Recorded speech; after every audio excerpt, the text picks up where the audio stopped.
West Virginia thinks about citizenship, and hopefully we'll be able to answer some of these questions today. What is citizenship? What are the rights of citizens? What are the responsibilities of citizens? What dispositions or traits of character are important to the preservation and improvement of American constitutional democracy, and how can citizens take part in civic life?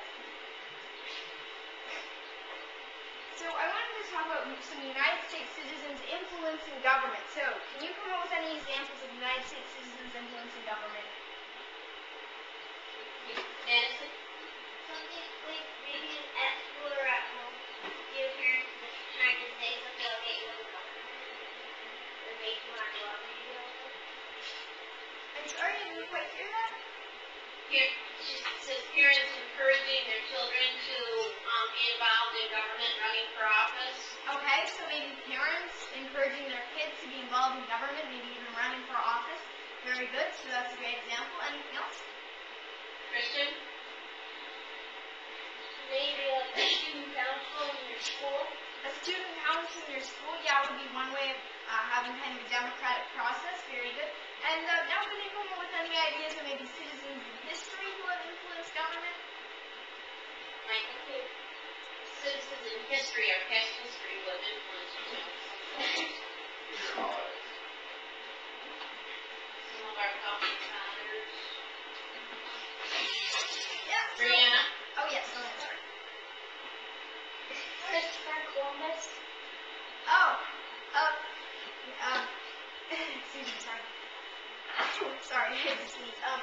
Christopher Columbus, though, wasn't a United States citizen, although he did lay the groundwork as far as finding the New World, and so that was influential. He was not a U.S. citizen. So some examples of U.S. citizens influencing government might have been Martin Luther King Jr., so he was an inspirational and charismatic leader for civil rights. He led the March on Washington, the largest civil rights demonstration in history, with nearly 250,000 people in attendance. So Martin Luther King Jr. would be one great example of citizen influence in government. Henry David Thoreau. Have you heard of Thoreau before? Has anyone here heard of that? Yeah. What? Henry David Thoreau. That's I know. yeah. Some yes, some not. Yeah, he's not that famous. You might encounter some of his work in high school, or middle school. But he wrote this famous work called Walden, and it was about his life in Walden Pond. And so he was a famous writer, but also he wrote essays. And on July 24th or July 25th, we're not sure, 1846, Thoreau ran into the local tax collector who wanted him to pay delinquent taxes.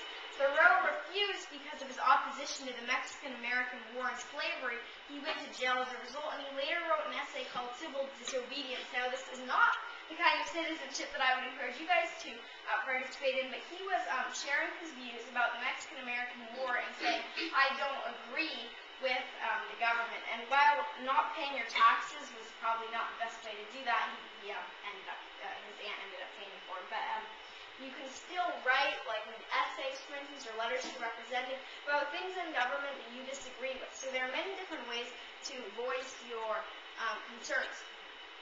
Linda and Oliver Brown. So Linda Brown was a third grader in Topeka, Kansas.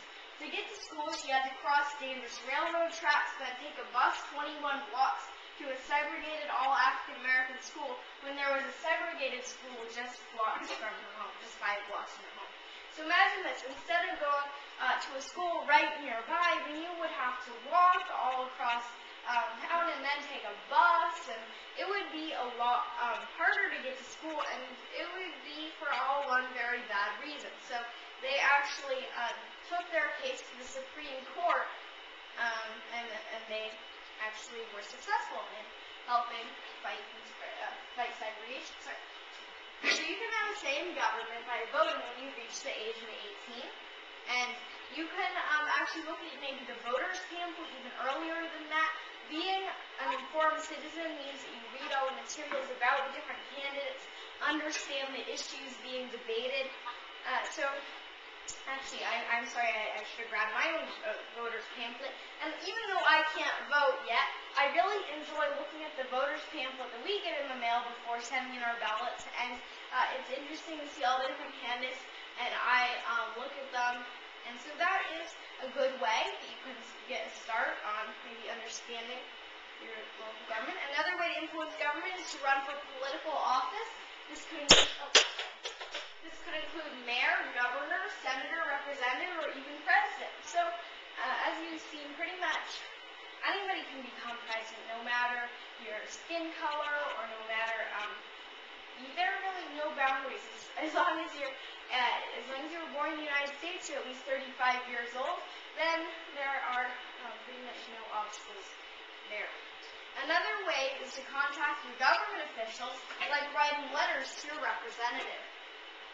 Let's start writing our letter to the representative. Now, I know that, as your teacher told me, that John McHugh is no longer your representative and that there's a vacancy there, but will be filled soon. So I was thinking we can write a letter to the future representative about an issue we care about. So let's quickly talk about some strategies of persuasive writing. So in persuasive writing, we take a position for or against an issue, which is what we're going to be doing in our letter.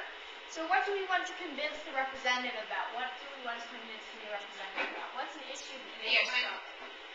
Yeah, an issue that you feel strongly about that you're going to write to your representative in Congress about.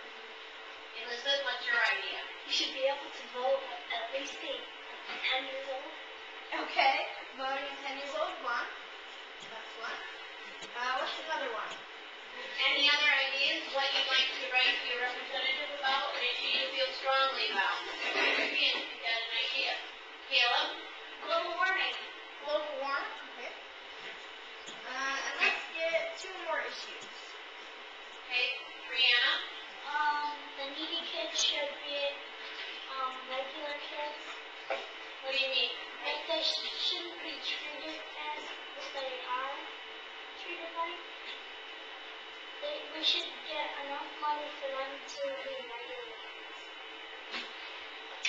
Sorry, I didn't quite hear the whole part of that. She's talking about needy kids. Equal rights. And that they should have enough money so that they can be like other kids. Oh, okay. So equal rights for kids, I see that. And let's do one more.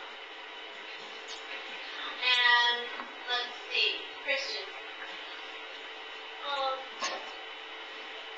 More no-smoking areas.